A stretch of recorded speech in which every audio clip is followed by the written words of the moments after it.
Salve, salve pessoal! Vem chegando para mais um episódio do Jogado do Vozão. Eu, Samuel Conrado, estou mais uma vez muito bem acompanhado na nossa bancada para trazer uma entrevista com detalhes dos bastidores do Alvinegro de Porangabuçu. O time está indo muito bem na Série A, com 10 pontos somados em 4 jogos dentro de casa até aqui, foram 3 vitórias, um empate. E pensando neste bastidor, vamos falar também sobre a questão interna. Como é que está o orçamento do Ceará? Como é que está a questão financeira do clube? A saúde do Vozão nessa questão política. Tudo isso nós vamos trazer aqui neste episódio com o Danilo Bittencourt, ele que é CEO do Ceará Sporting Clube nessa parte administrativa, e nós vamos detalhar aqui aos poucos neste episódio que está só começando. E para, junto com o Danilo, bater um papo com a gente, está aqui comigo o Alexandre Mota, comentarista da casa, da Verdinha, do Sistema Verdes Mares. Mais uma vez, satisfação tê-lo aqui, Alexandre. Prazer imenso, viu, Samuel? Tá falando contigo, com toda a nação alvinegra, com todo mundo que está aqui para acompanhar, para tentar entender. Eu sou muito defensor, Samuel, da ideia de que as coisas não acontecem por acaso. Para funcionar em campo, tem que funcionar dentro da casa também. E aí existem pessoas que precisam colaborar com isso, né? Então acredito que o nosso convidado hoje vai explicar um pouco da função dele e também de como é que funciona o Ceará. Exatamente. Ele que já esteve aqui no ano de 2024, logo quando foi anunciado pelo Alvinegro de Porangabuçu, ele esteve no Cearacast, né? Antes era Cearacast, agora a Jogada do Vozão teve uma reformulada, mas Danilo Bittencourt, mais uma vez, seja muito bem-vindo aqui, CEO do Ceará Esporte Clube, aqui no Jogada do Vozão. Tudo bem contigo? Tudo bem, obrigado, boa tarde. Mais uma vez, é um prazer estar aqui com vocês para esclarecer um pouquinho, né, do andamento do nosso Vozão. E a gente está aqui para tirar dúvidas de todo mundo e escutar as perguntas de vocês e tornar mais transparente cada vez nosso clube aí. E o interessante, né, Danilo, quando você veio naquela época, o Ceará só tinha um CEO, né? No caso, era você, né? Sim, sim. Hoje, agora tem o Haroldo Martins, que é o CEO de futebol. Exatamente. Primeiro, para a gente explicar no jornalismo, o que é o papel do CEO para quem está acompanhando a gente aqui no Jogada do Vozão e vendo você pela primeira Até vez. porque é um nome, né, que muita gente atrela à empresa. Isso. E a gente sabe que o Ceará não é um SAF ou coisa do tipo, né? Então até para poder explicar também. É isso. A gente criou uma estrutura executiva, né, dentro do clube. No primeiro momento, lá em 2024, apenas eu como CEO do clube. Depois a gente resolveu dividir a estrutura, né, conversando bastante com o Haroldo, que era nosso diretor de futebol à época. A gente quis criar uma estrutura parecida com que alguns clubes, algumas SAFs e clubes, mesmo não sendo SAF, já tem. Então a gente trouxe para uma estrutura mais moderna e executiva. Então houve uma divisão, a gente chama de CFEO, né, que é o chefe executivo do futebol, que é o Haroldo Martins. A gente tem o diretor de futebol, que é o Dr. Hernando Uchoa, né, está acumulando a vice-presidência e a diretoria de futebol.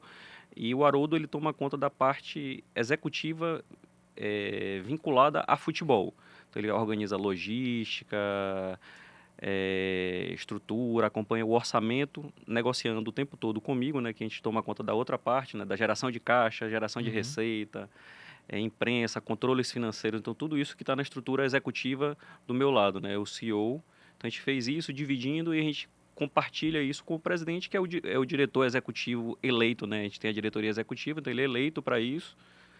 Ele tem essa atribuição institucional e também a integração com as diretorias estatutárias, que a gente criou comitês para cada área. A gente tem um comitê institucional de finanças e governança.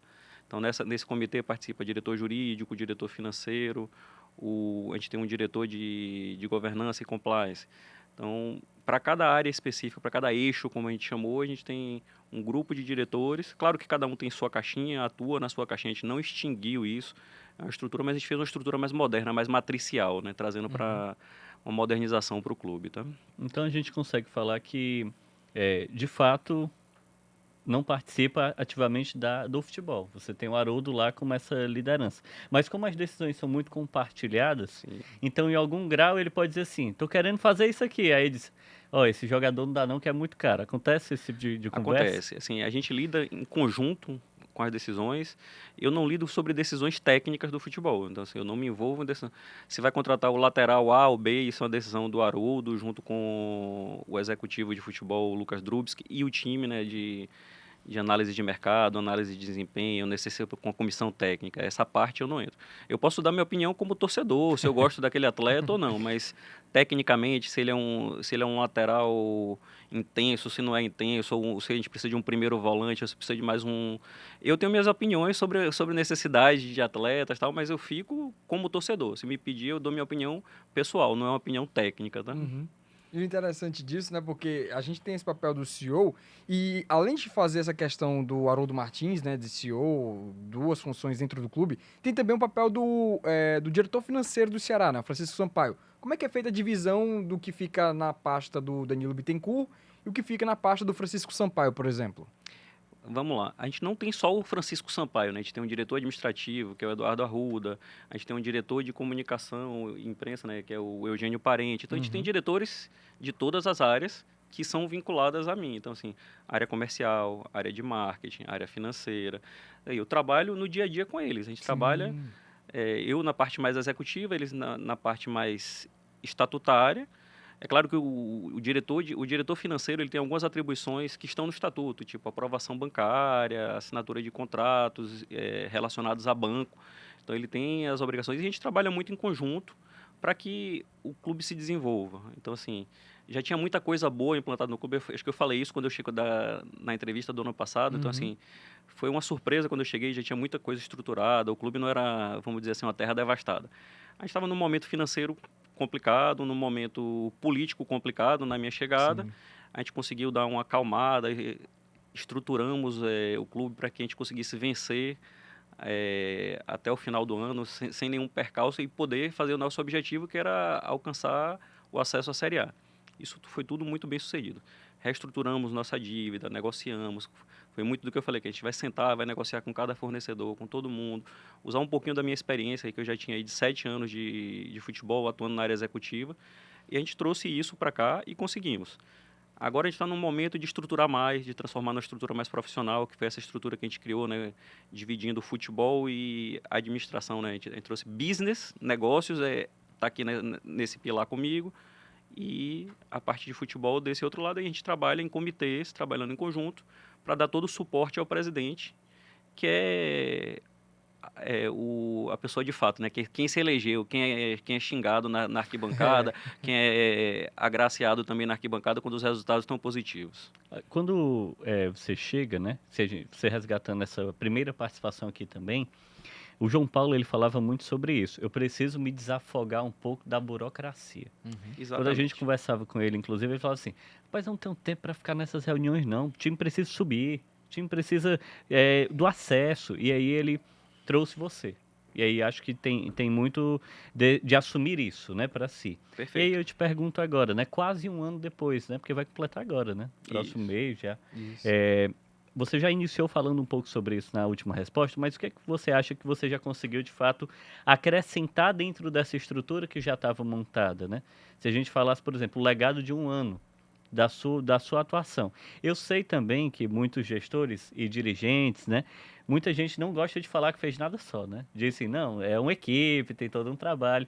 Mas dentro dessa sua atuação, o que é que você acha que você já conseguiu acrescentar no time do Ceará desse período de um ano? Excelente pergunta, né? A gente, como eu falei, né? Cheguei lá, a estrutura já existia, estrutura muito bacana, pessoal bacana. Não foi exigência minha nenhuma de, assim, eu preciso trazer tantas pessoas para chegar. Eu quero trabalhar com quem está aí.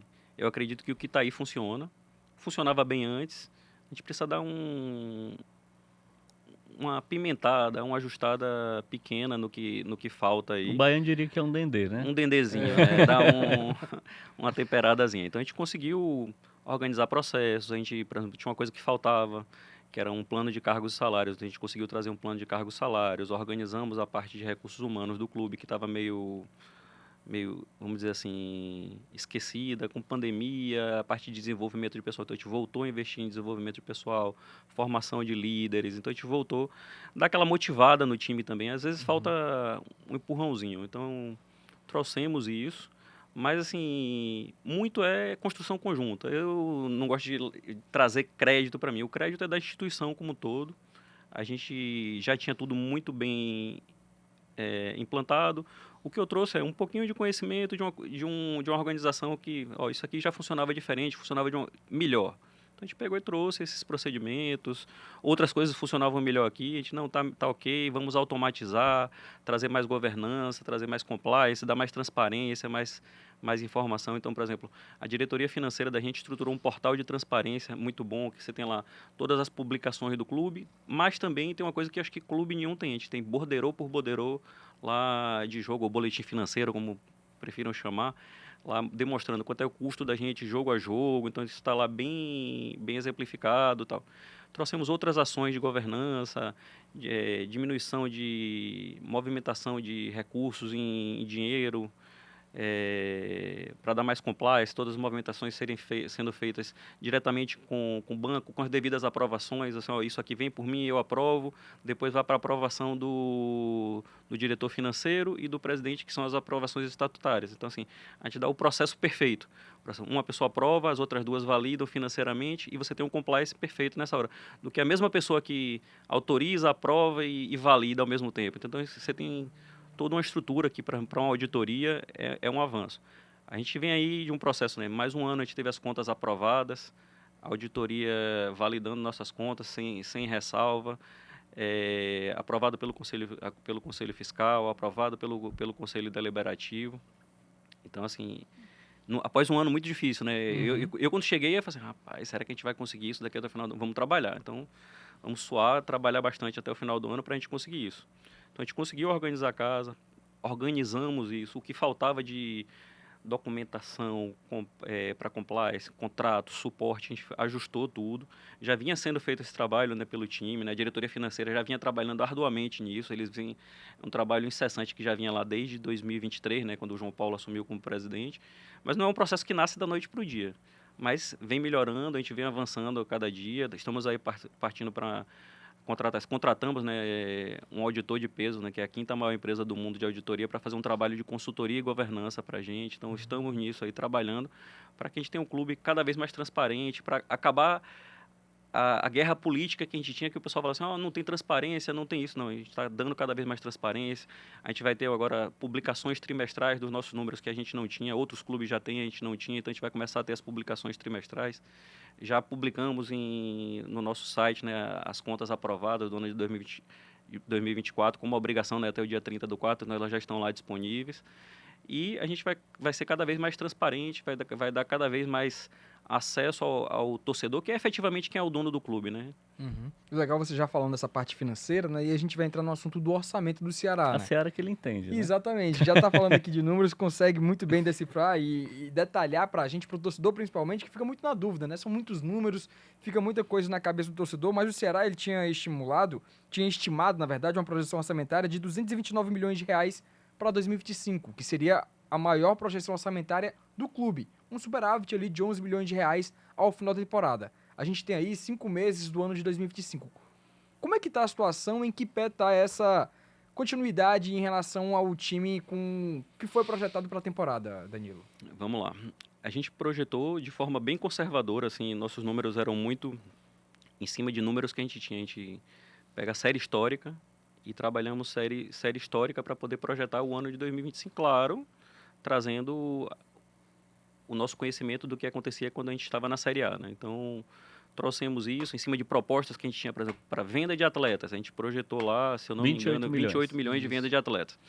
Esses 28 milhões nasceram em cima de sondagens que a gente tinha de alguns atletas nossos. Essas sondagens se confirmaram. A gente teve a venda do David para o Botafogo, a venda do Eric Pulga, né? para o Bahia, o Saulo,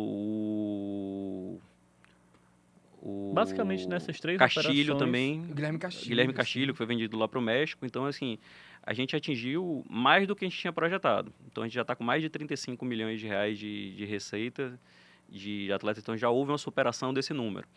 E os outros números estão caminhando para a gente atingir com alguma folga esse número que a gente projetou. Então, por exemplo, os direitos de TV, que a gente tinha uma estimativa, tinha sido bem conservadora, a gente teve com o advento da LFU, né? Esse é o primeiro ano da LFU, né, da Liga Forte União, trabalhando. A gente está com os direitos de TV, a gente está com a estimativa de crescimento versus 2022, que tinha sido o nosso melhor ano, que a gente tinha atingido 70 milhões de reais em direitos de transmissão. Esse ano a gente vai atingir estimamos aí perto de 110 a 120 milhões, a depender da nossa classificação e audiência. Então já é um número muito acima do que a gente estimava, né? A Liga Forte conseguiu uma negociação de 1,7 bilhão para os 11 clubes que estão na Série A, e esse 1,7 bilhão é dividido de uma forma mais igualitária para que todo mundo tenha, né? Como é a divisão desses 1,7 bilhão? 45% é dividido de forma igualitária entre os clubes, e o restante é por performance esportiva e audiência, né? Medida por Ibope, e a gente chega no final do campeonato, essa audiência é paga. Esse valor, inclusive, né, já entrando na seara da Liga, e aí a gente tem alguns pontos para abordar também dessa sua fala, mas a gente viu na temporada passada o acordo sendo firmado e até tendo uma divergência com relação a como cada clube estava gerenciando aquele valor. Você citou um valor agora, né? 120 milhões, por exemplo, nessa casa, né? Que poderia ser o arrecadado com direito de transmissão esse ano. Sim. A gente viu na temporada passada alguns clubes colocando o valor inteiro dentro do orçamento. Acho que o Ceará teve uma outra postura, né? Colocou um valor que era até menor e aí se questionou muito. E o João Paulo sempre falava, eu não recebi o dinheiro, né? Não tem como eu colocar isso no orçamento. Eu queria te perguntar especificamente sobre essa decisão, como é que isso funciona, e sobre o dinheiro da Liga, né? É 120 milhões esse ano, mas a gente sabe que é um contrato muito longo. Nos outros anos o Ceará também recebe dinheiro da Liga? Vamos lá, a gente está falando de coisas distintas aí para a gente não misturar, tá? Uhum. Essa questão dos 120 milhões original que a gente falou aí, que você falou que os clubes receberam ou não receberam, isso foi a venda dos direitos de... Lembrando aqui, deixa eu dar só uma pescada aqui no nome que a gente que Mas foi é porque contabilizado. foi vendido 20%, né, Isso, dos pronto. direitos de transmissão, pronto. que depois viraram 10%. Esses 20% do direito de transmissão, a gente vendeu uma participação da nossa cota de TV por 50 anos. Isso, Não só a gente. para duas empresas, né? Isso, a gente, Os clubes o da Fortaleza, Internacional, Fluminense, Vasco, Corinthians, que entrou por último. Então, esses clubes venderam um percentual dos seus direitos por 50 anos. Por esses direitos, os clubes classificados em grupos lá dentro da LFU, cada um recebeu um percentual. Tinha grupo A, grupo B, a gente estava no grupo B. Nós vendemos por 120 milhões. Nós, o Fortaleza, foi 120 milhões esse direito. É um direito de participação, estava contabilizado assim. Então, esses 120 milhões, como é que o Ceará contabilizou? No primeiro ano, nós contabilizamos metade. No segundo ano, nós contabilizamos metade. Mas existia uma indicação de não contabilizar pelo fluxo de caixa e contabilizar pela venda, que é efetivamente quando você registra a receita. Estou falando isso porque a gente abre lá, receita não significa recebimento, tá? Receita é a efetivação do direito. E aí depois você pega e tem o fluxo de caixa. Você abre um contas a receber e vai amortizando isso aos poucos. Então, a gente registrou em 2 anos 60-60. Mas o nosso rival registrou de uma vez só. Não está errado, está correto. Eles registraram, tiveram um superávit muito alto no primeiro ano. Esse ano tiveram um déficit, mas isso aí deu uma compensada. Um ano versus o outro mostra um equilíbrio. Então, assim, não há desequilíbrio nessa forma de contabilizar. Isso aconteceu com o Internacional, aconteceu com o Fluminense, não foi nenhum evento atípico, tá? Então, isso é sobre o direito de participação. O que eu estou falando que a gente vai atingir 110 a 120 milhões é a cota de TV do ano. Então, a cota que a gente já vê. Isso aqui já não está falando mais sobre esse direito de participação. E sobre a nossa cota de TV, a Liga Forte, né, o investidor que chegou lá e comprou esses direitos, ele tem direito a um percentual ao longo desses 50 anos que vai cobrir o que ele investiu nos clubes. Tá? Mas tem sido positivo, né? Tem sido uma estrutura muito bem organizada, eles têm auditoria, né? Contrataram um auditor independente, tem uma empresa que faz gestão do caixa, uma estrutura muito bem organizada, tem sido bem satisfatória para os clubes. Essa questão de percentuais aí, assim, de 10, 15, isso aí não está definido ainda, né? Os clubes estão optando agora se vão recomprar ou não um percentual. É porque, como foi dada a opção, né? O dinheiro todo não chegou, você teria a opção de dizer, você pagou por tanto, então vamos diminuir um pouco esse índice. Vamos diminuir, ou se você quiser recomprar, também eles se colocaram à disposição. Se você quiser reduzir seu percentual para 5% nos 50 anos, você pode. É só me devolver o dinheiro com a devida correção. E o investidor se colocou à disposição, mas isso ainda não ficou 100% batido o martelo, porque os clubes têm que entrar em acordo todos para validar, assim, e depois tem que ter uma ata, né, da liga, né, do condomínio de clubes, validando cada uma dessas situações, entendeu? Então E, isso aí cada clube vai ter uma particularidade aí. e, Danilo, quando você chegou aqui, você já até tinha falado no ano de 2024 sobre o Ceará estar anos-luz à frente de outras instituições em relação à organização, mais ou menos o que você disse aqui na sua introdução no Jogada do Vozão. Hoje, trabalhando já há um ano ali, junto com o João Paulo Silva, com o financeiro do Ceará, como é que você avalia internamente a saúde financeira do vovô? Para o torcedor simples que está ouvindo ou está acompanhando o Jogada do Vozão, entender, ele precisa se preocupar com o Ceará em relação à saúde financeira neste ano de 2025 ou depende? Como é que fica essa situação? Boa pergunta. A gente estava num ano de 2024 muito difícil. Então a gente virou o ano com a necessidade de cobertura de caixa, isso está devidamente registrado no nosso balanço lá, empréstimo. Houve uma redução dos empréstimos, mas precisamos manter empréstimos, que não era nosso interesse, nosso desejo, mas precisamos para poder cobrir o caixa para ter o acesso. Uhum. Então o clube, no ano de 2024, ele não gerou caixa suficiente para cobrir suas contas. Então o ano de 2025 nós estamos nos reestruturando quanto a isso. Novas receitas, a gente sai de um patamar aí de 160 milhões que a gente teve no ano passado, 130 no ano de 2023, para mais de 230 milhões de reais. Então a gente começa uma recuperação econômica, mas não é um processo simples, porque a receita vem associada também à despesa, né? Por exemplo, a gente tem que montar uma folha de futebol mais pujante para poder competir com os outros clubes. Não dá para a gente competir O com investimento é maior, né? o investimento é muito maior. Então a gente partiu para uma folha de aproximadamente 6 milhões, 7 milhões aí de futebol, que ainda é uma das folhas mais baixas da Série A, Sim. mas com muita assertividade nas nossas contratações. A gente foi bem assertivo. Mantivemos a base do nosso elenco, trouxemos as peças que a gente achava que podiam contribuir para o nosso grupo, com o perfil que o grupo precisava. Tem algumas vagas ainda em aberto que nós estamos buscando no mercado, mas o mercado está muito aquecido. As empresas de bet deram uma enlouquecida no mercado. Então, assim, os atletas tiveram também... Você tem um boom nos patrocínios, mas você tem um boom no pagamento de Nos salário, gastos, né? nos gastos. Então, assim, estamos trabalhando aí de forma bem comedida, mas buscando as peças que a gente precisa para... É uma temporada muito longa, né? A gente já tem aí acho que a gente já teve mais de 30 jogos. Tem Isso, quase- 25, 25 tem jogos. quase 25 jogos, 30, né? quase 30. A gente está porque eu tô contando até maio, na verdade. A gente vai bater aí 30 jogos Isso. em 5 meses. Tem clube aí, eu vi que os clubes que estão participando, a gente tem 8 jogos esse mês, mas tem clube que está jogando Sul-Americano ou Libertadores, estão jogando 10 jogos em 30 dias. É uma loucura. Uhum.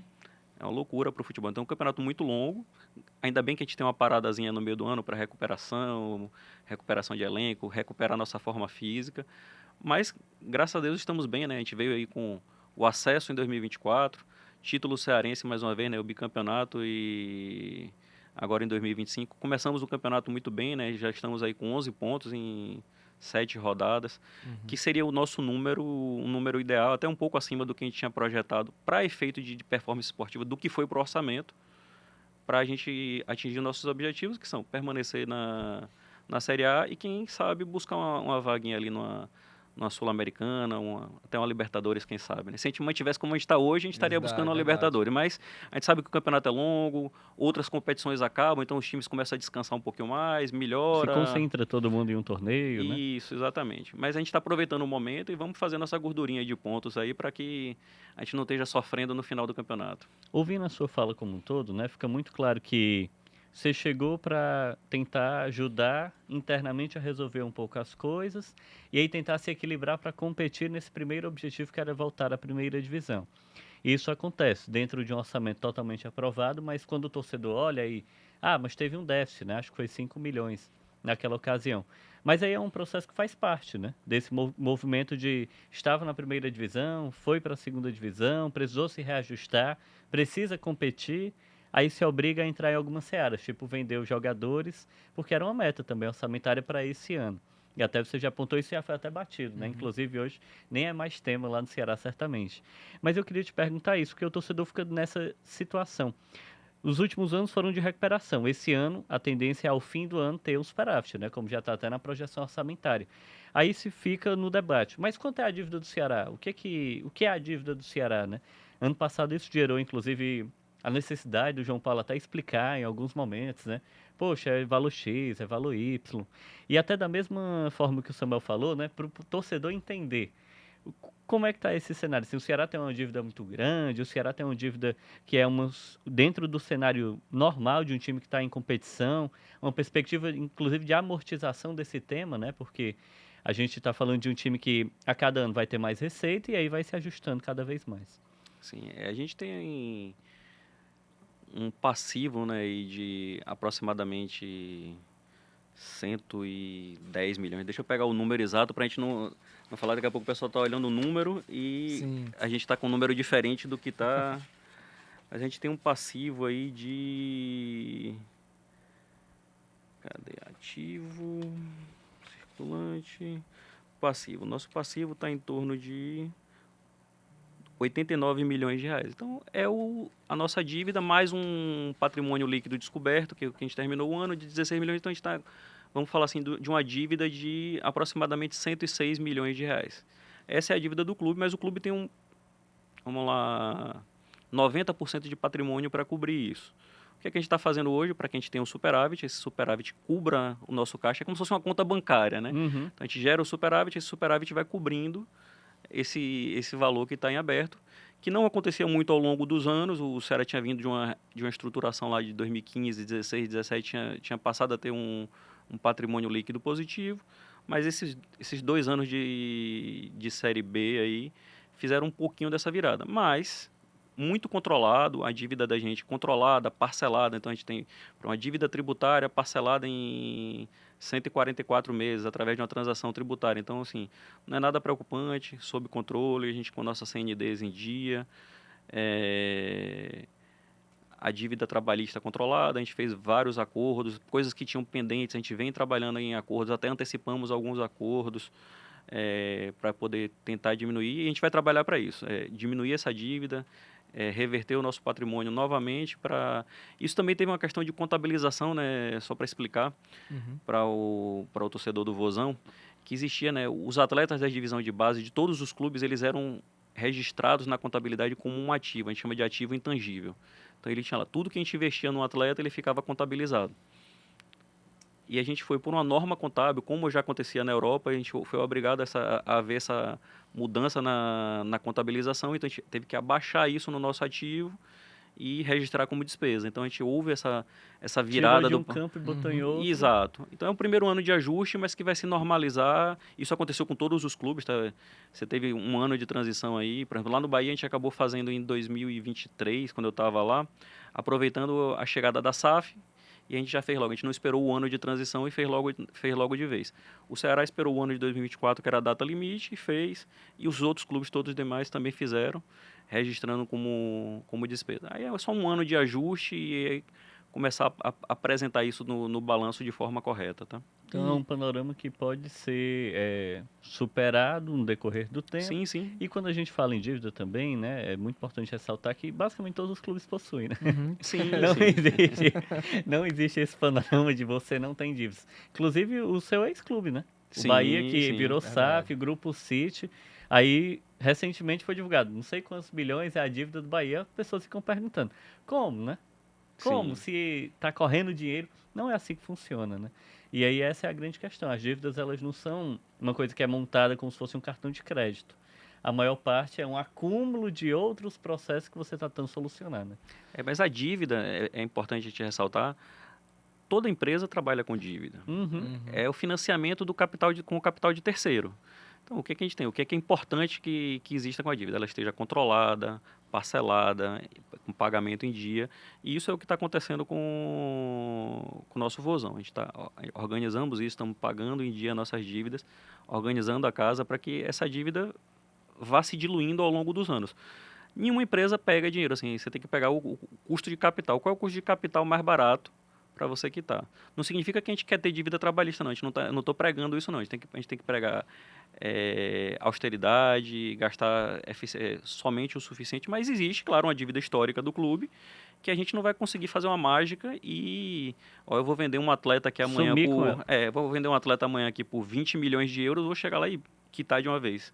Não vamos criar essa fantasia. Então, assim, mas a gente vem equacionamos a dívida, ela vem sendo paga, ela é equilibrada, como todos os clubes e toda empresa. Você abrir lá, vai ter uma dívida registrada, empréstimos, financiamentos, e ela é devidamente controlada. O que é importante? Ela está devidamente registrada, corretamente registrada, não tem nenhuma informação faltando, assim, então, coisa que é muito bacana, desde que eu cheguei no Ceará, eu já prestei serviço em alguns outros clubes, não só no Bahia, de encontrar coisas assim, ó, isso não é registrado. Eu falei, não, aqui é tudo nasce na contabilidade, então nasce na informação, nasce ali na raiz, então tudo que você precisar, a informação vai estar disponível. É uma coisa muito bacana, né, na prestação de contas, os conselheiros pediram a prestação de contas, a gente disponibilizou lá para eles, tá? Que tem aqui um caminhão de documentos. Se você quiser ver, né? Tá aqui, Fica à vontade. mais de 10 mil folhas, disponibilizamos um mega arquivo, claro, com a devida assinatura de um documento de confidencialidade, porque aquilo ali não pode ser divulgado de forma... A gente tem LGPD, uma série de coisas para serem preservadas ali, mas foi disponibilizado para os conselheiros na totalidade as informações que foi requisitado, entendeu? E, Danilo, hoje a gente vê o Ceará retornando à elite do futebol nacional e naquela situação que você já disse, né? Tentando se estruturar novamente com um retorno financeiro e tendo a visão a longo prazo. Como é que você avalia uma possível, até mesmo um acréscimo financeiro para o Ceará no aporte do time, tendo em vista a temporada de 2025 e vendo também já de 2026? É necessário a questão também de como o time vai se desempenhando no campo de jogo ou isso também passa no financeiro? Como é que o CEO do Ceará trabalha em relação a esse aspecto, de tentar trazer mais aporte financeiro para o clube de Porangabuçu? Pronto, a gente vem organizando em todas as áreas, né? A gente trabalha com metas em todas as áreas. Se você olhar lá na nossa projeção orçamentária, a gente projetou, se eu não me engano, 20 ou 25 milhões de bilheteria. A gente está virando abril aí, a gente já está com 7 milhões e meio de bilheteria, que é uma das grandes fontes de renda de um clube de futebol. Então, eu já falei, né? Superação na parte de venda de atleta, na parte de direito de televisão, a gente vai ter superação, porque a gente conseguiu um número maior com a Liga Forte. Então, assim, a gente tem caminhado para atingimento das metas de sócio-torcedor e das metas de bilheteria. E aí a gente tem outras receitas de patrocínio, que a gente tem trabalhado muito incessantemente aí para conseguir melhorar nossos patrocínios. A gente tem conseguido, então a gente tem conseguido montar um time mais forte e a gente tem uma projeção aí de conseguir atender mais algumas contratações para montar um time que a gente consiga competir, né, na Série A e faça uma base para o próximo ano, né? Essa é a nossa meta, que a gente permaneça na Série A e que a gente tenha um time cada vez mais forte. A tendência ano a ano é de que a gente seja cada vez mais forte, tá? A gente tem esse advento da LFU, foi muito bom para os clubes, era um formato mais participativo que gera mais receitas e que se mostrou bem sucedida. Havia aquela dúvida ali entre Libra e Liga Forte, ninguém sabia como é que isso ia se comportar, mas acabou sendo bom para os dois lados. Houve um acréscimo, assim, como eu já tive dos dois lados, eu posso falar um pouquinho. Sim. Assim, os direitos de TV tiveram um crescimento de aproximadamente 50% do ano de 2024 para o ano de 2025 da Série A. Então, assim, é um crescimento bastante sustentável e até um pouco acima do que os clubes esperavam. E eu acho que essa é a transformação que vai acontecer no futebol. E acontece com todos os clubes. Está acontecendo com a gente. A gente nunca tinha atingido um faturamento, como eu falei para vocês, de forma conservadora, com o que a gente já tinha previamente programado. Assim, ó, como é que a gente montou nosso orçamento? Qual é a nossa base de sócios que a gente estava no final do ano? 40 mil sócios? Vamos pegar esses 40 mil sócios e projetar eles no ano de 2025. Não superando esse dado, né? Não superando. Então, a gente usou isso como base, a base mais conservadora possível. A gente indo para a Série A, pô, será que a gente não vai crescer? Com certeza. Mas a gente trouxe para não falar assim, ó, eu vou dizer que eu vou ter 70 mil sócios. Não, vamos trabalhar com o número que a gente tem. Pés no chão. Pés no chão. Qual é a bilheteria? Pega a nossa bilheteria histórica do ano de 2022. A gente ainda tem umas particularidades aí por causa de pandemia, você tinha resquício de pandemia, né? 2021 teve só 3 ou 4 meses com bilheteria. 2022 começou, ainda teve um pouquinho ali no começo do ano, teve uma paradazinha, depois voltou. Então não dá para você ter uma base 100% fidedigna, mas se você pegar 2019 e projetar para agora, você consegue ter um bom panorama de como estamos. Então, assim, eu acho que a gente vai superar esse número, vamos trazer cada vez mais recursos para o clube para poder investir, o clube ser cada vez mais forte, mas não é da noite para o dia. A gente não vai chegar e amanhã tá com o mesmo orçamento de um Bahia que tem um investidor por trás que banca mais de, sei lá, 100 milhões de investimento por ano, mas nós vamos trabalhar para que a gente possa investir. Estamos investindo, né? Investimos em contratações, estamos investindo em cada vez mais na divisão de base, que é uma grande fonte de receita do clube. No ano de 2024, a gente teve a venda do Jonathan e outros atletas que geraram um caixa bom, deu uma melhorada no nosso fluxo de caixa, fazendo a gente sobreviver até o final do ano. E estamos investindo em aquisição de atletas, trouxemos algumas aquisições, atletas mais novos, estamos trabalhando nesse modelo também de trazer atletas já ali no finalzinho de formação, para que rapidamente eles possam integrar o time profissional, né? Então o Haroldo tem trabalhado isso com o nosso diretor da divisão de base, o Israel, eles trabalham isso muito, tem trabalhado com um departamento de análise de mercado, né? Também específico para a divisão de base, um para o departamento profissional, e eles trabalhando em conjunto para que a gente forme o nosso perfil que a gente quer ter no time profissional. Isso é uma coisa que eu já vi muito no futebol. Você acompanha a divisão de base, tem um perfil, e quando você chega no time profissional tem um perfil totalmente diferente. Não, isso tem que ser em conjunto. E ele não consegue atender, né? Aí você pega e forma um monte de atleta, quando chega na hora de aproveitar, não, eu não gosto desse perfil de atleta. Eu gosto de atleta mais forte, mais... um pouco menos técnico, mas que tem mais força física e tal. E aí você não aproveita no seu time, você acaba formando para os outros. Então a gente trabalha isso muito alinhado, a gente discute isso o tempo todo no nosso comitê para poder fazer com que o futuro do clube seja esse. A gente tem que entender que a gente não é um clube rico, mas a gente tem que ser um clube formador. A gente pega nosso celeiro aqui de formação de atletas, quantos atletas a gente forma aí todo ano, e transformar isso num recurso para o clube. A gente tem que entender que a gente vai vender atleta novo, trazer alguns atletas mais calejados de mercado, mais experientes, e fazer sempre esse mesclado, né, com a nossa divisão de base, atletas mais novos, para fazer com que a gente seja bem sucedido. Acho que essa é a mistura que a gente tem que conseguir. E se tem um clube que faz isso bem, né, é o próprio Ceará, né? Exatamente. Porque acho que é um trabalho até mais longo com relação a gerenciamento da base, revelar jogadores da base ao profissional. Tem inúmeros exemplos, né, que até em algum momento foram destaque no cenário europeu, como é o Arthur Cabral, e em outros foram vendidos da base direto para outro clube, como o caso do Jefferson, né? Que saiu da base do Ceará para o time do Botafogo, mesmo sem ter passado pelo profissional, ele tinha valor de mercado. Então, esse é um case realmente de muito sucesso. Mas o Samuel perguntou sobre incorporar receita, né? E aí eu tenho certeza que quem está em casa, e a gente já citou até aqui o Bahia, vai dizer assim, e a SAF? O torcedor sempre fica nisso, né? Acho que você também... talvez tenha sido muito questionado sobre isso, porque desde a sua chegada se fala muito sobre, cara, ele é um profissional que ajudou na transformação do Bahia em SAF. Esse tema foi muito debatido, acho que nas redes sociais, nos torcedores. Não tenho dúvidas que lhe questionaram também muito sobre isso. Mas agora, né, passados quase um ano, como é que está esse tema dentro do Ceará, né? Eu sei que hoje o Ceará não tem um mecanismo que diga, vou virar SAF. Não tem como fazer isso, mas eu sei que o presidente do clube em muitos momentos já falou que é até favorável, mas precisa que algo seja debatido internamente. Então você, como alguém que está à frente da parte financeira do clube também, e já trabalhou em um outro processo de migração para a SAF, como é que você pode falar que o Ceará visualiza esse tema, se transformar em SAF? Bem, eu acho que isso é uma coisa que tem que ser discutido no âmbito do conselho, né? Os conselheiros têm que discutir isso bastante. Eu acho que a SAF é um modelo que vem acontecendo assim no futebol em geral. Em Portugal, por exemplo, você tem lá a SADs, né, que é o mesmo modelo com outra sigla. Então, quase todos os clubes viraram sociedades anônimas. Modelo espanhol, modelo alemão, todo mundo assim na Inglaterra. Mas não é a salvação do mundo, não. A salvação do mundo é você administrar bem, é ser austero, é gastar exatamente o que você gera de receita, investir bem, porque os grandes modelos aí que funcionam no mundo, assim, acho que os clubes mais... Por exemplo, você chega aqui no Brasil, quem são os dois clubes principais financeiramente no Brasil? A gente está falando de Flamengo e Palmeiras. Eles são associações e são geradores de receita, são superavitários, tem sido um case de sucesso. Quais são os dois clubes maiores na Espanha, que são dois dos principais clubes do mundo? Barcelona e Real Madrid.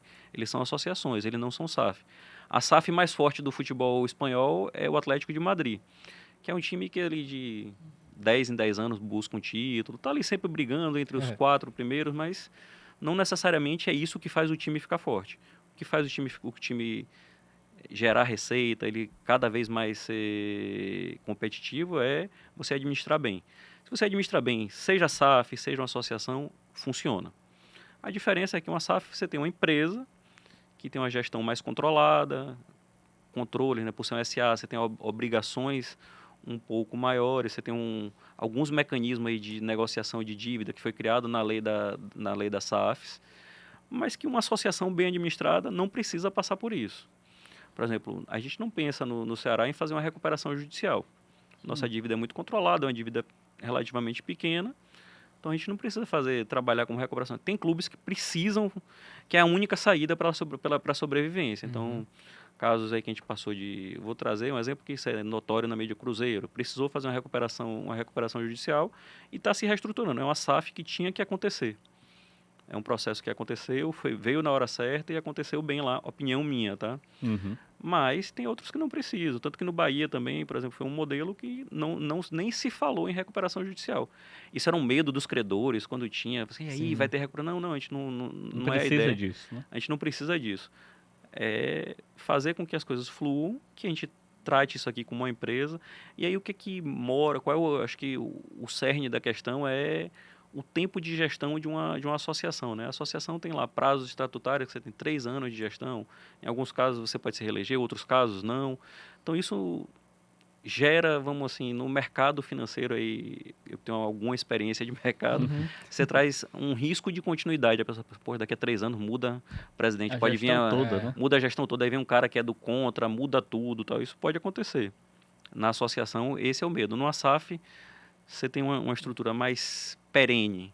Então, eu acho que é isso que tá em voga. Mas, assim, o grande segredo é você administrar bem, é gastar bem, é investir bem. Se isso funciona, pode ser SAF, pode ser associação, pode ser uma empresa limitada, porque a gente tem clubes limitados também que não se enquadram em nenhum nem outro aí. Então, eu acho que é isso que tem que se pensar, entendeu? Agora você está dizendo que é alguém que tem essa vasta experiência e, de fato, né, muito consolidado no mercado. Em muitos momentos, o clube anuncia que está partindo por esse processo, em outros momentos, as pessoas ficam assim.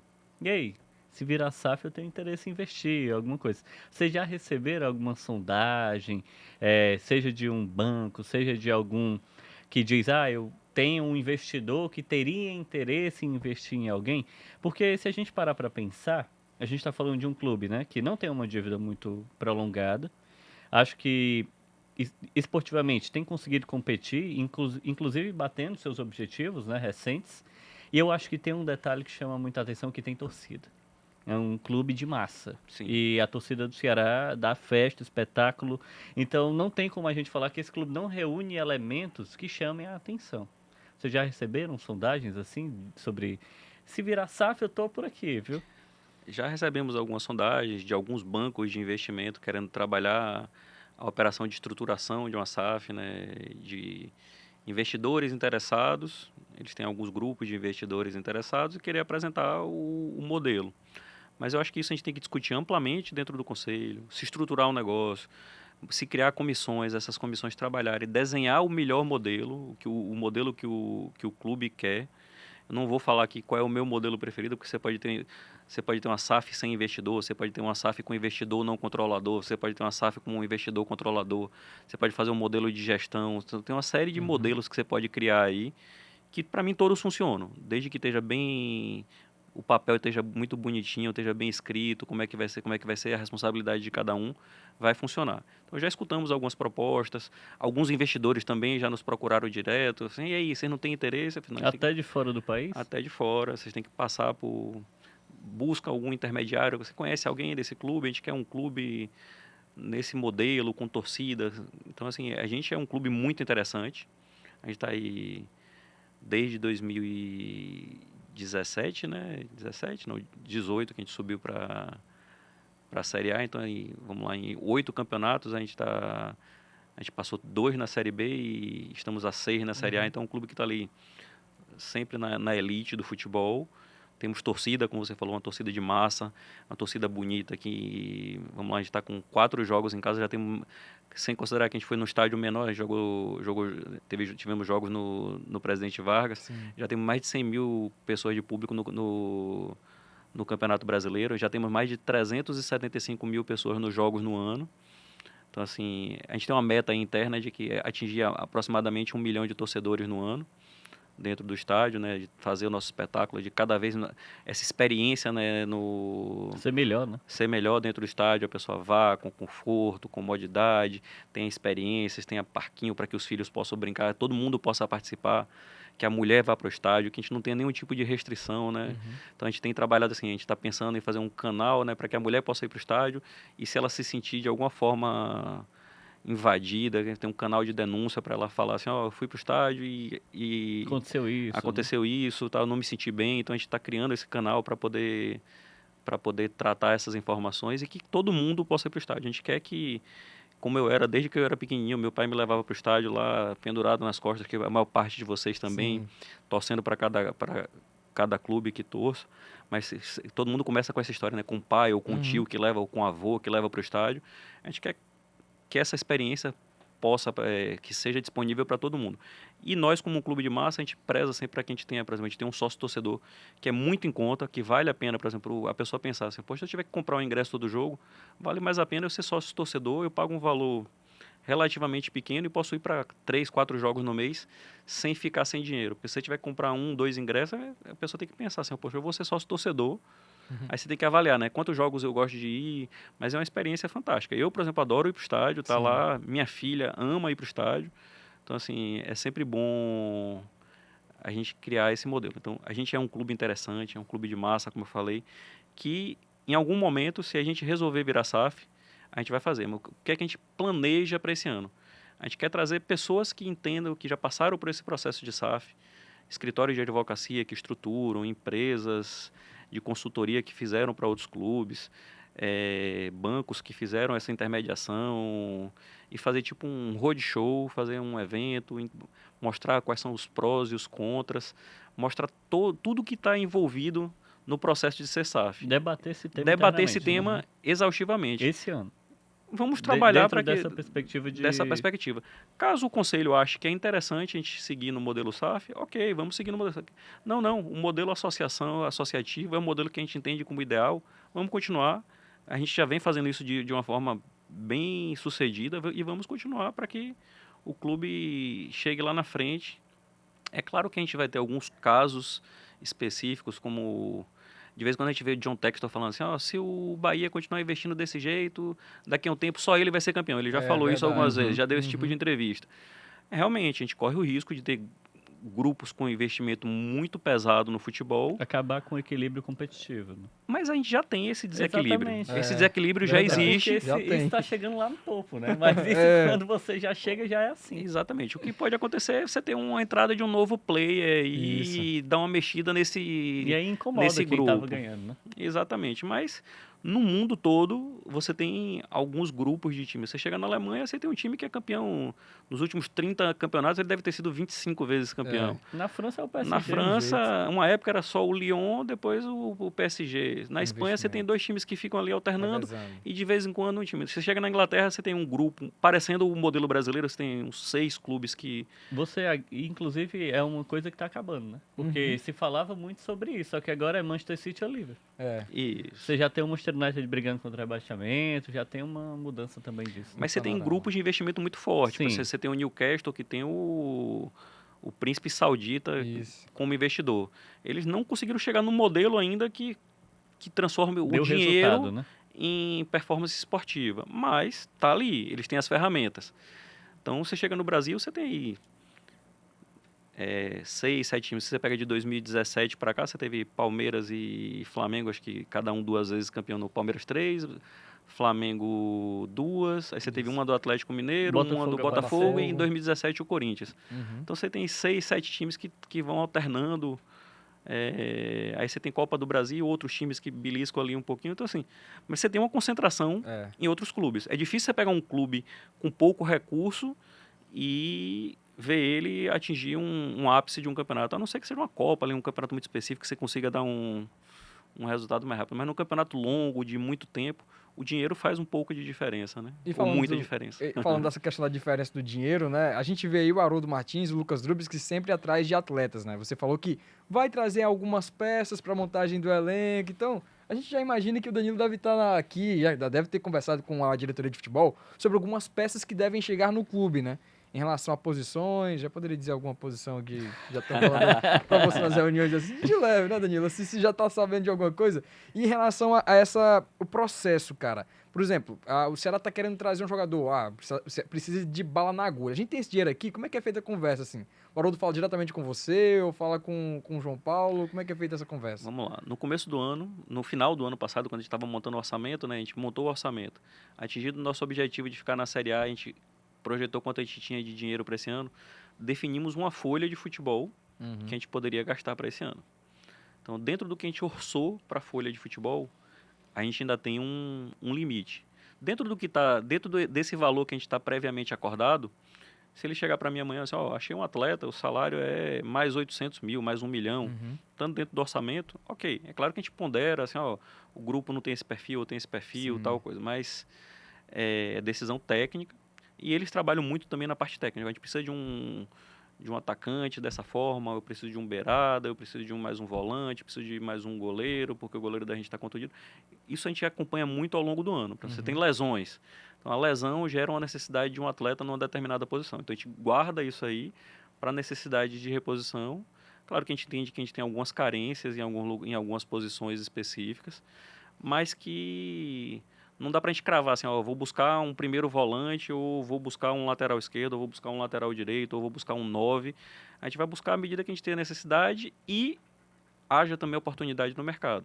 Porque o mercado está lá, o atleta tem contrato. Eu vou chegar para o número 9 do time concorrente e falar assim, venha para cá, e você, qual é a diferença?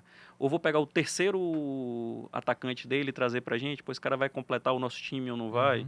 A gente tem que ter muito cuidado nesse perfil, nessa contratação, mas eles trabalham incessantemente lá o tempo todo. O pessoal, eu vou dizer assim, eles são os tarados dos VT, dos vídeos, das performances, ficam lá olhando número e número e número. A gente tem análise de dados o tempo todo, reuniões, mais de 2, 3 reuniões por semana para tratar de números, dados, informações, as necessidades. Acho que o Haroldo bate bastante nisso, muito, né? Na metodologia, no processo que foi criado, com softwares, com todos os indicadores. Então, eles batem muito nisso. Então, em cima desses números, eles sabem, assim, eu preciso dessa posição.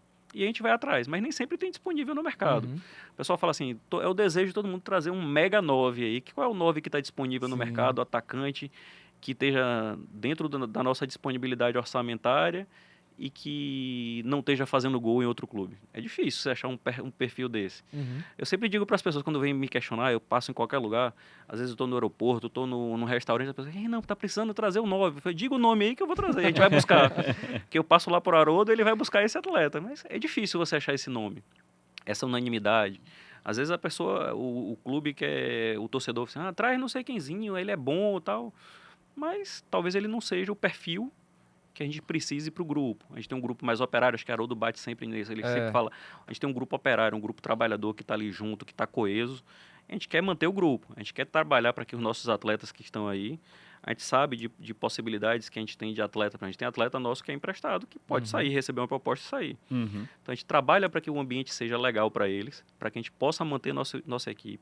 A gente tem investido muito em saúde e performance para que a gente tenha menos lesões, para que a gente tenha a recuperação mais rápida, para que a gente precise investir menos em outras posições ao longo do ano. E aí talvez essas posições não sejam tão necessárias, a gente pegue uma posição mais... um atleta mais prêmio, ou que a gente possa investir um pouquinho, mas não, aproveitando que a gente não vai ter essa necessidade de trazer mais 2 noves para poder suprir uma posição aqui, vamos investir em 5, 6 atletas da divisão de base em final de formação para que a gente traga e vire um ativo para o clube ali na frente. A gente está já quase caminhando para o fim, né? Mas vou te fazer 2 perguntas. Tá bom. E aí, acho que são perguntas... uma é uma curiosidade minha, né? Sempre se fala muito sobre o aspecto do equilíbrio financeiro, né? Mas o Ceará, internamente, ele trabalha com teto salarial? Por exemplo, né? O Pedro Raul veio. Aí muitos comentavam, o salário dele é muito alto, 700 mil reais. Mas a gente viu que houve uma composição. Em algum momento você traz um jogador que tem um quilate financeiro de exigência maior, mas você consegue equilibrar isso com composições, né? Tipo, o Corinthians paga parte do salário dele. Então, essa é uma pergunta bem objetiva, se existe um teto salarial ou não. E a outra pergunta, para finalizar, além disso, de todo esse investimento interno e tudo mais, há também planejamento, por exemplo, investir em estrutura no CT, da base? Vocês estão com algum plano de, eu sei de alguns investimentos que o clube vai fazer para melhorar a estrutura também. Vamos lá, vou responder ao contrário, tá? Falando em investimento aqui, né? A gente tem feito uma ampliação ali do nosso campo, melhorando a nossa estrutura. Depois a gente vai fazer uma nova ampliação desse campo, então, mas assim, vai melhorar nosso tempo de recuperação do gramado, a gente poder utilizar de uma forma melhor, de uma forma mais objetiva, que a gente possa ter sempre um gramado bom para treinar nosso time. Então, a gente já tem feito investimento aí, estamos investindo mais de R$1 milhão nessa ampliação lá, né, no nosso CT. E temos uns planos de modernização do prédio da divisão de base, uma ampliação de estrutura física. Em Itaitinga já. E já lá em Itaitinga. A gente não está falando por exemplo, de construção de novos campos. A quantidade de campos que a gente tem é boa. Porque a gente está melhorando a estrutura de atendimento dos campos, melhoramos a parte de irrigação para que a gente tenha mais água. A água é essencial para campo de futebol. Então a gente melhorou isso, então a gente tem investido, a gente vai fazer estamos planejando uma reforma grande da estrutura física lá. Temos também um desejo de uma grande melhoria no CT aqui em Porangabuçu, tá? De fazer uma estrutura bem mais moderna, tal, mas aí é uma coisa que a gente vai... Estamos fazendo o projeto, vamos ver quanto é que a gente precisa de recurso e a gente correr atrás desse recurso, porque dinheiro não nasce em pé de árvore, infelizmente. Então a gente não quer fazer uma obra que a gente comece e depois fique parecendo um elefante branco porque a gente não conseguiu andar. Mas a gente vai fazer. Da divisão de base é uma coisa que a gente tem que fazer, porque a gente quer depois dar uma parada para dar uma reformada no campo, que é um campo que originalmente foi reconstruído lá em 2016 ou 2017, então ele precisa dar uma parada, a gente dá uma reformada geral nesse gramado. Então, para isso, a gente precisa que a estrutura de Itaitinga atenda o time profissional para que a gente possa passar um tempo lá enquanto a gente faz a reforma aqui. Então, isso é uma coisa que a gente vem conversando o tempo todo com o Haroldo, com o presidente, e o presidente tem trabalhado incessantemente aí em angariar esses recursos e que a gente poder viabilizar essa estrutura. Mas vamos fazer, com certeza. Talvez não seja de hoje para amanhã, mas a gente vai deixar esse plano aí para o clube, uma estrutura e deixar um legado aí para o clube de médio e longo prazo. E sobre o teto financeiro. A gente tem um teto orçamentário para o futebol, não tem nenhuma trava para salário. O salário limite que eu pago é 350 mil, é 500 mil, é 700 mil. A gente não tem essa trava, mas a gente trabalhou perfis. E em cima do limite orçamentário, a gente trabalhou posições. Quantos atletas eu preciso ter num clube que esteja disputando uma Série A? 30, 32, 34? Então, como é que a gente compõe isso? Assim, eu tenho peças da base que vão compor, essas peças aqui custam tanto. Eu tenho esses outros atletas que já têm contratos ao longo do ano de 2025, 2026, que custam tanto. Então, a gente tem mais isso aqui de orçamento. Então, a gente pode administrar isso. A gente tem feito dessa forma. A gente projeta posições, mas não significa que uma oportunidade como o Pedro Raul, que é um salário acima, que claro que fizemos uma composição com o Corinthians paga parte do salário dele, mas assim, não sei se o salário é esse que você falou, o salário final dele, a gente não tem acesso a esse salário final, mas a gente fez uma composição que acho que foi boa tanto para o atleta como para o Corinthians. A gente está dando uma visibilidade fantástica para o atleta, né? O atleta vem jogando muito, fazendo gols, está feliz aqui com a gente, está bem enturmado, bem... Não só ele, também tem o Pedro Henrique e outros atletas que estão no nosso grupo. Então, assim, a gente trabalha dessa forma. A gente tem uma disponibilidade orçamentária. Dentro dessa disponibilidade, a gente vai trazer atletas que caibam nesse orçamento. Não significa que se tiver uma oportunidade muito boa de um atleta que ganhe 700, 800 mil reais, a gente não possa trazer. A gente não tem esse teto. Mas a ideia da gente é trabalhar um perfil mais... Assim, eu gosto de usar um termo assim, mas essa é uma opinião minha, Danilo, tá? Deixar registrado aqui as aspas. Eu gosto do jogador que a gente chama de barriga vazia, aquele cara que está querendo demonstrar serviço ali ainda, tal, compondo com atletas mais renomados que a gente já tem no elenco. Então acho que a gente tem que buscar hoje, se a gente for buscar alguém, a gente tem que buscar esse atleta que quer jogar ali. Que quer jogar, né? Que quer jogar muito. É a oportunidade da vida. Exato. Para compor com esses outros atletas que a gente já tem. O cara falou assim, eu quero jogar com o Pedro Raul. O Pedro Raul já foi 2 vezes destaque aí no Brasil, grande, veio para cá, voltou a se destacar. O cara falou assim, eu quero jogar com o Pedro Raul. Você vê o caso, por exemplo, do Eric Pulga, se destacou ano passado com a gente e tá voando lá no Bahia. Sim. Meus amigos que trabalham no Bahia e sócios, conselheiros do Bahia que me ligam assim, vocês venderam ele barato, ficam brincando comigo agora, assim, ainda bem que vocês venderam ele pra gente, que fizeram uma brincadeira lá, até Pulguinha... O Pulga Fantástico. Fantástico, Eric Pulga. Por causa de um vídeo, né, do torcedor do Ceará. o que ele viralizou, né? O mexicano, no caso, falando fantástico Eric Pulga. E aí o torcedor do Bahia e os jogadores também compraram a ideia do Eric Pulga, né? A gente tem um ex-diretor da gente, né, que sempre manda mensagem para mim, Danilo, o Pulga esse ano já foi acho que 7 ou 8 vezes o melhor jogador do jogo. Então ele tem sido bem utilizado e isso é muito bom pra gente porque a gente tem gatilhos, tá? De performance dele, se ele jogar bem, a gente vai ter alguns bônus contratuais que é normal você ter isso no futebol. Sim. Então eu quero mesmo assim, quero que ele voe lá, só não quando jogar contra a gente, né? Mas quando jogar contra os outros ele pode voar à vontade. Legal demais. Muito bom papo aqui com o Danilo, né? Ele falar desse aspecto de campo mesmo, porque a gente vê o Ceará fazendo isso bem, né? As contratações que tivemos aqui, a gente estava até discutindo essa semana no Jogada, 19 contratações e o time está encaixado ali com o técnico Léo Condé, conseguindo achar jogadores operários, né? Teve até o que viralizou nas redes sociais, o time operário, que vem dando certo no Alvinegro no ano de 2025. E aí, já estourando o tempo aqui do nosso Jogada do Vozão, queria muito agradecer Alexandre Mota, primeiro aqui, por ter aceitado o convite e bater um papo aqui com o Danilo com a gente. Obrigado. O agradecimento é meu também, acho que foi um papo muito esclarecedor, né? Falamos de muitas searas do Ceará, explicamos pontos importantes, então também agradecer também ao nosso convidado. Exatamente. Danilo, muito obrigado mais uma vez, agradecer em especial a assessoria de comunicação do Ceará, Israel Simon, Matheus, o Lucas Silva, Vitor Bernardino, top do Brasil, todo mundo acompanhando a gente aqui, ajudando. Muito obrigado à assessoria de comunicação e Danilo, mais uma vez, agradeço por participar do Jogada do Vozão. Obrigado a vocês, estou sempre à disposição. Quando convidarem, eu estou à disposição para vir aqui, tá bom? Perfeito demais. Muito obrigado a você também que acompanhou a gente aqui, o Jogada do Vozão, neste episódio.